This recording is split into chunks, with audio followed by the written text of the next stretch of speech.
수가 있고 서로가 결혼을 약속했기에 함께 동거를 하고 있었습니다. 그리고 여자친구는 일자리가 너무 부족해서 그런지 취직이 안 된다고 많이 힘들어하고 있었죠. 사실 힘들어했던 것도 처음 몇 개월 정도만 힘들어했다라고 하는 게 맞는 말이겠네요. 왜냐하면 지금 여자친구가 일을 안 한 지도 어느새 3년이란 시간이 지났는데 처음 몇 개월간 일자리를 구한 것과 다르게 지금은 일자리도 구하지 않고 익숙하다는 듯 매일같이 빈둥대면서 지내고 있었기 때문입니다. 그럼에도 불구하고 저는 그런 여자친구를 위로해주고 평생을 약속하면서 3년 동안 배불리 먹여주고 재워줬네요. 심지어 저는 여자친구가 마치 아내라도 된 것처럼 회사 끝나고 오면 밥도 차려놔주고 외로움이 많은 저에게는 여자친구가 함께 지낸다는 게 마음에 많은 안정감을 줬었기에 이대로라도 좋아서 내년쯤에 결혼을 생각하고 열심히 저축을 하고 있었습니다. 그런데 그렇게 믿었던 여자친구가 저를 배신하고 다른 남자가 생겼더군요. 제가 회사를 나가는 시간을 제외하고는 평일 주말 할 것도 없이 항상 붙어 있었고 사소한 다툼들도 없고 행복한 시간들을 보내면서 지냈기에 이런 상황이 생길 거라고는 절대로 생각조차 못했습니다. 사실 이 글을 쓰는 지금도 이게 꿈인지 현실인지 구분이 안 될 정도로 충격이 크네요. 다른 사람들은 자신의 여자친구나 남자친구가 어떻게 바람을 피우는 걸 알게 되는지는 모르겠는데 저는 제 두 눈으로 직접 목격하게 되었기에 그 충격이 훨씬 더 큰 것 같기도 합니다. 사건이 일어났던 발단은 제가 출장을 갔다가 일찍 돌아오면서 벌어지게 되었습니다. 출장을 떠나던 그날까지도 그날이 있었던 그날까지도 평소와 다름없이 행복한 연락을 주고 받았었는데 말이죠. 아무튼 원래는 3일간 계획된 출장이었는데 회사 간의 문제로 인해서 갑작스럽게 출장 일정이 하루 일찍 끝나버리게 되었습니다. 그때 왜 그랬는지 모르겠지만 여자친구와 만나면서 처음으로 여자친구에게 서프라이즈 이벤트를 해주고 싶더라고요. 지나고 생각해보면 이것조차 아무래도 하늘의 계시인 건가 싶은 생각이 드네요.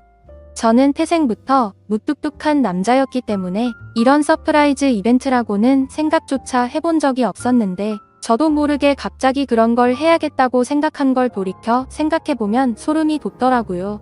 아무튼 계획보다 하루 빨리 출장이 끝나게 되었고 회사에서 예약해준 비행기를 타고 집으로 돌아가는 길에 면세점에서 구매한 비싼 와인과 여자친구가 좋아하던 단골 레스토랑에 들려서 폭립까지 포장해서 집으로 도착했습니다. 그때까지만 해도 여자친구가 나를 보면 깜짝 놀라서 좋아하겠지? 라는 생각으로 현관 비밀번호를 눌렀습니다. 그런데 저녁이 다 되었는데도 불이 깜깜해서 집에 없나라는 생각을 하는 동시에 현관에 놓인 남자 신발이 보이더라고요. 정말 그 찰나의 순간에 순식간에 심장은 터질 듯이 두근대는 게 신기하더군요. 남자 운동화를 보자마자 제 것은 절대 아니었습니다. 저는 남자들 치고는 발이 작은 260mm 신발을 신는데 현관에 놓인 신발은 대충 봐도 280mm는 넘어 보였죠. 저는 떨리는 목소리로 현관에 서서 소리를 쳤습니다. 그러자 방에서 뭔가 인기척이 들리는데 온갖 생각이 들기 시작하는데 차마 쉽사리 방문을 열지 못하겠더라고요. 너무 충격적인 것도 문제지만 그 문을 여는 순간 도저히 제 감정을 제어할 자신이 없겠더군요. 그런데 그때 갑자기 방 안에서 달칵 하면서 문을 잠그는 소리가 들렸습니다.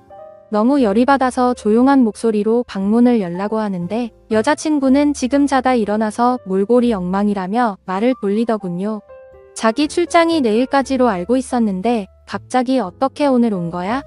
라고 하는데 너무 열이 받았습니다. 뻔히 눈에 보이는 거짓말을 하고 있는 게 진심으로 역겨워서 구역질이 나오는 기분이 들었죠. 저는 헛소리 짓거리지 말고 문이나 열라고 소리쳤고 현관에 있는 저 남자 신발 뭐냐고 말하니까 아무런 대답이 없더군요. 그 순간 어떻게 할지 엄청나게 고민을 했습니다. 문을 부수고 들어가서 다 엎어버릴까 고민도 했었죠. 하지만 그렇게 했다가는 억울하게도 제 인생만 나락으로 떨어질 걸 너무나도 잘 알았죠. 그냥 어차피 바람나버린 여자와는 미래를 생각할 수가 없었기에 문 앞에 서서 말했습니다. 나는 더러운 꼴 더 보기도 싫고 그냥 이쯤에서 깔끔하게 끝내자. 차라리 정말 천만다행인 것 같다. 내가 너 같은 여자랑 결혼했으면 어떻게 할 뻔했냐고. 정말 상상만 해도 온몸에 소름이 다 끼치는 것 같은데 결혼하기 전에 이렇게 너의 실체를 알게 돼서 다행이다. 진짜 이건 조상님이 도왔네라고 말하면서 욕을 했고 오늘 모든 짐 싸서 당장 나가라고 말했죠. 그리고 나서 제가 가져갔던 음식과 와인들을 도로 챙겨서는 곧장 집 밖으로 나갔습니다. 너무 화가 나고 억울하고 눈물도 났지만 어쩔 도리가 없었던 것 같네요. 결국 저는 회사 근처에 있는 숙박업소로 가서 혼자 정신이 나간 사람처럼 술을 퍼부어 마셨고 구석에서 우두커니 포장되어 있는 폭립을 보자마자 욕이 나오더군요. 일부러 여자친구가 좋아하던 단골 레스토랑에 연락해서 혹시나 식을까 봐서 제 도착 시간을 말해주고 부탁해가면서 포장했던 건데 여자친구가 제 서프라이즈 이벤트에 행복해하면서 같이 맛있게 저녁 식사를 할 거라고 상상했던 제가 너무 한심했습니다. 정말 그날 저녁은 제정신이 아니었던 것 같네요. 울고 울다가 갑자기 또 화를 내고 말이죠. 그러다가 결국 저도 모르게 잠이 들었는지 눈을 떠보니 소파에서 잠이 들어 있더군요. 눈을 뜨는 순간부터 제가 놓여져 있던 현실에 또다시 머리가 아프기 시작했고 너무 괴로워서 환장할 노릇이었습니다. 정말 마음 같아서는 모든 사람들의 연락을 다 무시하고 아무도 모르는 곳으로 도망가고 싶은 심정이었죠. 하지만 현실적인 문제들이 다 얽혀 있다 보니까 그런 용기를 내는 것도 어렵더군요. 어쩔 수 없이 회사에 연락해서 못 나간다고 했었기에 옆에 놓여져 있었던 휴대폰을 집어들었습니다. 전날 제가 집 밖으로 나오자마자 계속 말도 안 되는 핑계를 말하는 연락이 오길래 짜증나서 휴대폰 전원을 꺼놓았다가 켜보니 밤새도록 난리가 났었더라고요. 순간적으로 제가 무슨 연예인이라도 된 건 줄 알았습니다. 부재중 알람이 자그마치 48개나 와 있었는데 41개는 여자친구에게서 왔던 거고 나머지 7개는 여자친구의 부모님이더라고요. 올해 설날에 여자친구네 본가로 찾아뵀었기 때문에 머리가 어질어질 하더군요. 결혼을 계획하기 위해서 찾아가서는 솔직하게 다 말씀드리면서 본거를 하고 있다는 사실도 말씀드리고 명절 선물도 챙겨드리고 즐겁게 장인어른 장모님, 사회에 이렇게 호칭을 섞어가던 분들인데 말이죠. 순간적으로 여자친구의 전화는 무시한다고 치더라도 아무 잘못도 없으신 어른들에게 이건 아닌 것 같기도 하고 온갖 생각이 다 들면서 너무 심란하더라고요. 그러던 중 휴대폰을 더 들여다보니 카톡 메시지도 엄청나게 와 있었습니다. 대략 400개가 넘는 메시지였는데 여자친구한테서 온 게 300개가 넘게 있었고 여자친구의 친구들에게서 온 메시지가 한 100개는 되었던 것 같습니다. 정말 너무 황당하고 어이가 없더라고요. 바람을 피우고 뭐가 그리 당당한 건지 기가 막혔습니다. 그렇게 술을 마셔대고 있는데 여자친구의 아버지에게서 전화가 또다시 울리더군요. 술이 조금 취해서 정신이 나갔는지 무슨 생각으로 그랬는지 결국 전화를 받아버렸습니다. 그냥 아무렇지 않게 전화를 받아서 인사를 하니까 지금 어디에 있냐고 물어보시더군요. 그래서 밖에서 있다고 하니까 추운 날씨에 밖에서 자면 안 된다면서 앞으로 크게 될 사람이 몸이라도 상할까봐 걱정된다고 말하더니 어제 있었던 일에 대해서 딸에게 간략히 들어봤는데 일단 자기네 집으로 와서 이야기 좀 하자고 말을 하더라고요. 그 말을 듣는데도 참 어이가 없고 황당하더라고요. 그래서 그냥 짜증이 또다시 밀려오기 시작했고 지금은 술을 마셔서 못 간다고 말했더니 그러면 본인이 직접 저를 찾아올 테니 밖에서 둘이서만 조용히 만나서 이야기를 하자고 하시더군요. 괜히 저한테 이러실 필요 없고 따님이랑 잘 이야기하고 마무리할 테니 무리하지 말라고 말씀을 드렸습니다. 그랬더니 제 말을 듣지도 않는지 지금 당장 고속버스 타고 출발할 테니 터미널에 도착해서 연락을 주신다고 하더라고요. 안 그래도 여자친구 때문에 제정신이 아닌데 이게 지금 뭐 하는 짓인가 싶었습니다. 그래서 전혀 말이 통하지 않을 것 같길래 안 오시는 걸로 알겠습니다. 라고 말씀을 드리고는 전화를 끊었죠. 그러자 여자친구 아버지가 여자친구에게 제가 일어났다고 연락을 했는지 곧바로 여자친구에게서 전화가 오더라고요. 전화를 계속 무시했더니 전화와 카톡을 번갈아서 계속해서 보내더군요. 그냥 카톡이 계속 울려대서 무슨 이야기를 하는 건지 싶어서 내용을 읽어봤더니 또 말도 안 되는 핑계를 주구장창 늘어놓고 있더라고요. 어제 있었던 남자애는 지가 대학교 다닐 때 동아리 행사에 가서 우연히 만난 애라고 하더군요. 자신보다 2살이 더 어려서 그냥 친남동생같이 귀엽게 생각해서 만나던 동생이랍니다. 그런데 엊그제 그 남자의 집안이 사기를 당해서 너무 힘들었는데 그 여파로 시험까지 망쳐버려서 너무 힘들어 했다네요. 그래서 아무런 생각도 없이 그냥 위로나 해주려고 만났다가 술에 취해서 벌어진 사고 같은 거라며 절대 자신의 의지로 벌어진 일이 아니라고 말하더군요. 그따위 말도 안 되는 핑계를 보고 있으니 너무 어이가 없고 화가 나서 더 이상 할 말이 없었습니다. 제가 카톡을 읽은 걸 실시간으로 보고 있는 건지 그냥 다 거짓말로 들리겠지만 제발 한 번만 믿어달랍니다. 그리고 지가 잘못했다면서 그냥 무조건 다 본인이 잘못한 거 안다고 하면서 용서를 해달라고 하는데 그냥 너무 화가 나니까 오히려 별 다른 생각도 들지 않고 술만 땡기더라고요. 제가 카톡 읽는 건 보이니까 읽었으면 제발 대답 좀 해달라면서 자꾸만 카톡을 보내더군요. 그냥 그런 내용을 보고 있으니 여자한테 아무리 잘해줘봤자 남는 거 아무것도 없고 제 인생에 앞으로 다시는 사랑은 없다라고 생각이 들었습니다. 그렇게 아껴주고 평생을 함께하려고 했던 여자였는데도 순식간에 온갖 정이 다 떨어졌고 다시는 얼굴조차도 마주하기가 싫더라고요. 그래서 그냥 제 마음속으로 혼자서 스스로를 위안했던 것 같네요. 소설같이 가슴 저리게 예쁜 사랑은 없는 거구나 라는 생각이 들었고 결혼과 사랑이라는 건 다들 혼자 살기 적적하고 남들이 다 하니까 어쩌다 보니 결혼하는 거란 생각이 들었고 그렇게 결혼한 사람들이 결혼을 추천하고 다니는 건데 굳이 뭐하러 하는 건가 싶었습니다. 하지만 그런 생각과 동시에 참 서글퍼지기도 했습니다. 회사에서 짜증나는 일이 있더라도 집에 있는 여자친구랑 같이 욕하면서 마음을 위안 삼던 그런 추억이 떠오르더라고요. 3년이라는 시간 동안 행복할 때나 슬플 때나 괴로울 때나 항상 제 곁에 서 있었던 여자친구였는데 갑자기 서글픈 마음에 소리를 내면서 펑펑 울기도 했습니다. 술에 취해서 정신이 나갔던 건지 너무 충격이 커서 그랬는지 모르겠지만 비몽사몽으로 아무 생각 없이 집으로 향했습니다. 그냥 매번 술을 왕창 마시고 숙취로 힘들어서 몰골될 때면 여자친구가 해장하라고 끓여주던 맛있었던 그 라면이 생각나더라고요. 집에 도착해서 비밀번호 입력하고 문을 여니까 여자친구와 여자친구의 아버지가 거실에서 앉아있더라고요. 그 모습을 보니까 가출했던 제정신이 돌아왔던 것 같습니다. 여자친구는 아무 일도 없었다는 듯이 말을 하기 시작했습니다. 오빠 대체 밤새도록 어디 갔다가 이제 와? 밥은 먹었어? 술 많이 마신 것 같은데 오빠 좋아하는 해장라면 끓여준다면서 부엌으로 향하더군요.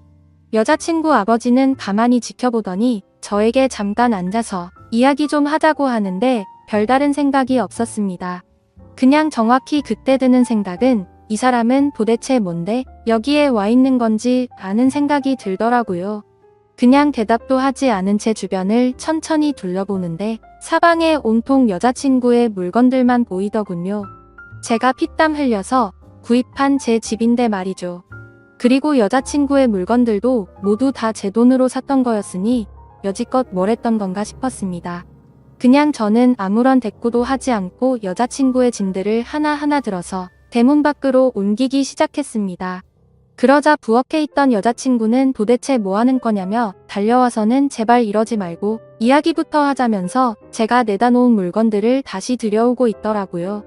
그러자 여자친구의 아버지는 자네 뭐 하는 짓이냐고 이러지 말고 일단 진정하고 이야기를 좀 하자고 하시더군요.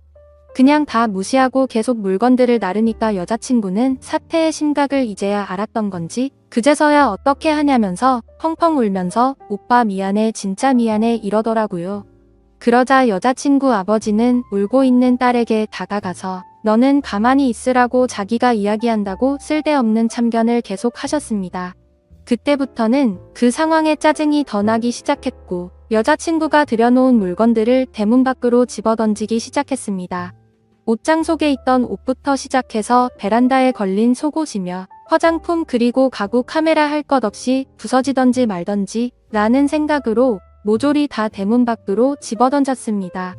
그러다 가끔 벽에 물건 부딪히는 소리가 나서 옆집 사람이 밖으로 나오면 여자친구는 죄송하다고 사과를 하고 있더군요. 그러더니 지금 남자친구가 술을 마셔서 그런 거니 걱정 말라고 하면서 다시 주섬주섬 죽고 있는데 저는 거기다가 계속해서 물건들을 집어던졌습니다. 그때 제 눈에 들어왔던 침대.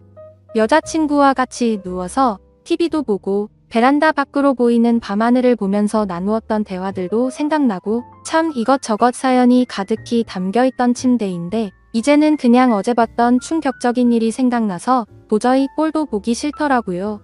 곧바로 저는 침대 매트리스를 들어서 대문 밖으로 밀어버렸습니다. 그냥 현관의 여자친구 물건들도 다 같이 밀려나가게 매트리스로 쫙 밀어버렸습니다. 옆에서 여자친구 아버지는 계속 앉으라면서 제 팔을 잡고 있었는데 그냥 무시하고 힘으로 뜯어내고 계속 날랐습니다. 여자친구는 복도에 앉아서 울고 있는데 그 머리 위로 어제 네가 썼던 이불이라고 하면서 덮어주면서 이 역겨운 물건들 다 네가 가져가라고 했습니다. 그냥 집에 있는 여자친구와 관련된 물건조차도 전부 다 밖으로 내다버렸습니다. 화장실에 있던 여자친구와 같이 쓰던 치약조차도 말이죠. 여자친구와 같이 만든 컵이며 같이 결혼해서도 쓰자며 알콩달콩 골랐던 비싼 접시까지 다 밖으로 옮겨버렸습니다. 그렇게 모든 물건을 다 옮기고 방으로 가서 편한 옷으로 갈아입고 나왔더니 여자친구는 무릎을 꿇고 앉아 있었고 여자친구의 아버지는 이제 좀 진정하게 앉아서 우리 이야기를 좀 하자고 하더군요. 이렇게 하다가는 밤새도록 끝이 나지 않을 것 같아서 얼른 듣고 보내버리자 라는 생각에 물을 마시면서 하고 싶은 말 있으시면 하시라고 말했죠. 그러자 무릎을 꿇고 있던 여자친구는 다급히 말을 하기 시작하더군요. 오빠 내가 잘못했어. 진짜 실수야. 나 진짜 술에 너무 취해 있었는데 동생이 너무 들이대서 내가 정신이 없었어. 나도 진짜 이런 일이 생길 줄은 절대 몰랐다고 하면서 울고불기 시작하더군요. 그리고는 갑자기 일어서서 갑작스럽게 제게 안겨버리길래 여자친구를 밀쳐냈습니다. 그러자 여자친구의 아버지는 이게 지금 뭐 하는 짓이냐고 남자가 여자한테 할 짓이냐고 소리를 지르더군요. 갑자기 안긴 사람이 누군데 저한테 짜증을 내는 건지 진짜 황당하더군요. 그냥 이제 두 사람 이야기 듣기 싫고 저도 친한 여동생 집에 불러야 하니까 나가달라고 했습니다. 그러자 여자친구의 아버지가 그게 할 소리냐면서 소리를 질렀고 여자친구는 아빠 그러지 마. 내 잘못이야 이러고 있더군요. 그 모습을 보는데 진짜 무슨 TV를 보는 기분까지 들었습니다. 기승전결도 없는 막장 드라마에서나 나올 법한 말도 안 되고 이해가 안 되는 그런 내용 말이죠. 그러더니 양반 자세로 앉아있던 여자친구 아버지가 갑자기 상전이 된 것 마냥 제 앞에 와서 무릎을 꿇더라고요. 내 딸이 철이 없어서 그런 거니까 이해해달라고 한 번만 용서하고 잘 보듬어주면 이런 아내를 구하기가 어디 쉽겠냐고 말하더군요. 아내면 법적으로 부부 사이가 되어야 아내 아닌가요? 저는 그 생각이 들었기 때문에 말했습니다. 아내라는 호칭은 부부가 되어야 쓰는 거 아닌가요? 그렇게 말하고 여자친구를 쳐다보면서 말했습니다.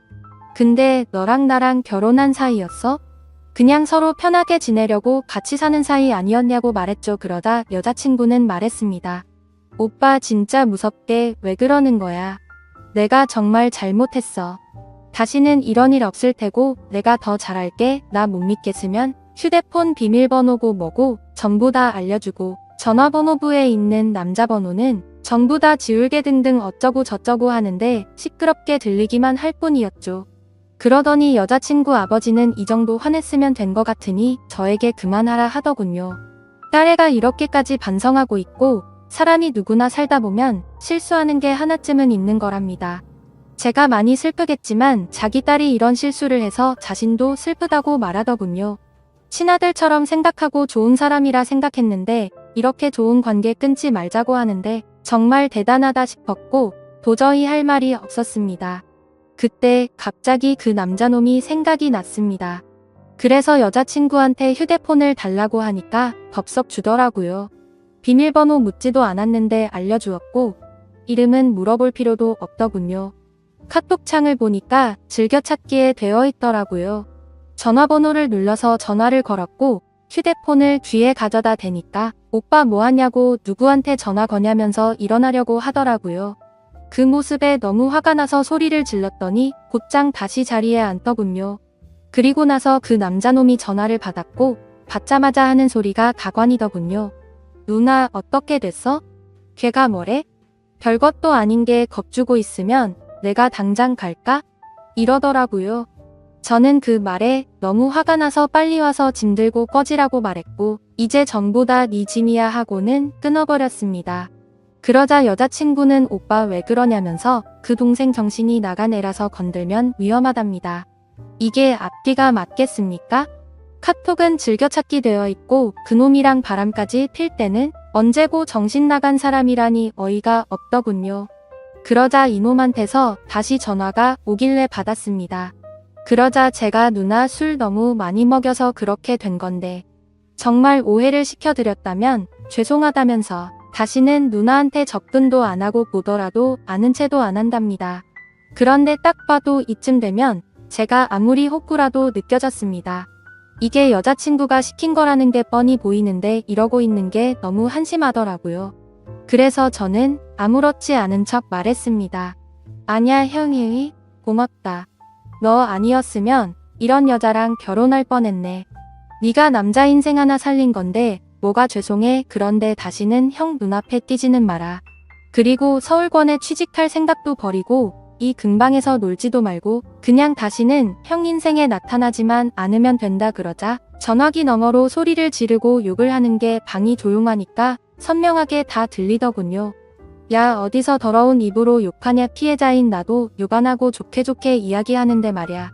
빨리 와서 이 누나 짐 가져가라고 말하고는 끊어버렸습니다. 여자친구는 또다시 그 동생 진짜 감당 안 되는 애라고 말하면서 이러지 말자고 하더군요. 자기가 앞으로 더 잘한다고 똑같은 소리를 하면서 본인이 문제가 있는 것 같으면 병원 가서 검사도 받아온다고 하고 제가 하자고 하는 거 다 하고 평생 내조하면서 행복하게 해줄 거라고 하더라고요. 이게 진심인지 뭔지 한숨밖에 안 나오더군요. 도저히 이야기가 끝날 것 같지가 않아서 여자친구 아버지한테 무슨 이야기인지 다 들으신 거냐고 물어봤습니다. 딸이 대학교 동아리에서 만난 후배랑 친해지다 보니 그 후배가 자기 딸한테 나쁜 마음 가져서 술을 먹여서 그렇게 된 거라고 자기가 지금 당장 그놈 찾아가서 몽둥이질해도 속이 시원치 않을 판이라더군요. 근데 안 그러셨네요 라고 말하니까 아무 말 없이 조용해지더라고요. 대문 열고 이제 그만 두 사람 다 제 집에서 나가달라고 하니까 또 침착하고 진정하고 이야기를 하자고 말하더군요. 지금 맨정신이고 최고로 이성적인 생각이라고 그러니까 제발 나가라고 하니까 여자친구는 손을 싹싹 빌면서 이러지 말라고 하고 지금 당장 안 나가면 경찰 부를 거고 변호사까지 불러서 크게 한번 해보자고 말했습니다. 여자친구 아버지는 무슨 남녀간의 일에 변호사라니 그런 말 하지 말라며 잘 이야기해서 풀자고 말하더라고요. 그때부터는 제 인내심도 바닥이 나고 짜증이 나서 말했습니다. 지금 당장 안 나가시면 제가 무슨 행동을 할지 모른다고 정색하니까 그제서야 내일 다시 이야기하자면서 내일 다시 찾아온다고 하더군요. 그렇게 여자친구를 일으켜 세우려는데 여자친구는 절대 자기는 못 간다고 울면서 혼자 지 스스로를 때리고 있더군요. 자신이 못된 짓 한 거 너무 후회한다면서 오빠 제발 한 번만 용서해달라면서 말도 안 되는 소리를 하면서 울고 있는데 그냥 무시하고 소파에 앉아서 TV를 켜버렸습니다. 결국에는 그렇게 버티다가 여자친구 아버지가 여자친구를 힘으로 일으켜 세워서 데리고 나가더군요. 저는 나가자마자 현관 비밀번호는 바로 바꿔버렸고 소파에 앉아서 한숨 쉬고 집을 둘러보니 참 많이 적적하더라고요. 제 집인데 제 물건이 이렇게나 없었구나 싶었고 여자친구의 물건을 다 빼고 나니까 집이 이렇게 컸었나 싶더군요. 둘이서 이야기할 때는 집이 작다고 더 큰 집 가자면서 더 좋은 집 가기 위해서 앞으로 더 노력하자고 하던 이야기가 생각나서 너무 허탈했죠. 그냥 이렇게 넓고 좋은 집인 줄 전혀 모르고 살았나 생각이 들었습니다. 방 3개인데 그것도 다 여친 물건이었고 그 짐들 다 빼버리니까 한 방에 물건 몰아넣어도 될 것 같고 화장실에는 칫솔, 면도기, 샴푸, 비누가 전부였고 냉장고를 열어보니 집에서 가져온 김치랑 물과 맥주 그리고 소주 뿐이더군요. 3년간의 모든 시간이 한순간에 사라진 것만 같았고 시간이 붕 떠버린 것 같았습니다. 마치 다른 세상 속에서 3년을 살다 온 것 같고 슬프기도 했죠. 그런데 여자친구랑 헤어져서 슬픈 게 아니고 다시 혼자가 되었다는 게 슬펐습니다. 혼자서 알콩달콩 결혼 생활을 생각하고 아기 낳아서 셋이서 행복하게 사는 미래를 꿈꿨던 제가 호구 같아서 눈물이 났네요. 여자친구가 기분 좋아서 활짝 웃으면 그게 좋아서 볼에 뽀뽀하고 하루 종일 행복했는데 그냥 여지껏 뭘 했던 거가 싶고 진짜 제 자신이 너무 한심한 것 같습니다. 한참을 그렇게 생각하면서 술이나 더 마시고 있는데 대문 밖에서 부스럭 소리가 들리더군요. 현관 인터폰으로 보니까 그 남자놈이랑 같이 둘이서 물건 주섬주섬 주워서 가더군요. 그놈은 그 상황에서도 한심스럽다고 느껴지는 게 물건 주우면서 내가 지켜줄 테니 걱정 말라고 말하더군요. 그러더니 여자친구는 조용히 하라고 쉬쉬 거리는 거 화면으로 다 보고 있자니 참 황당하고 화조차도 안 나더군요. 너무 많이 믿었고 사랑했던 여자친구의 실체를 알게 되니까 앞으로 제 인생에 새로운 여자가 생겨도 믿을 수가 있을지가 의문이네요. 지금까지 제 사연 읽어주셔서 감사드립니다.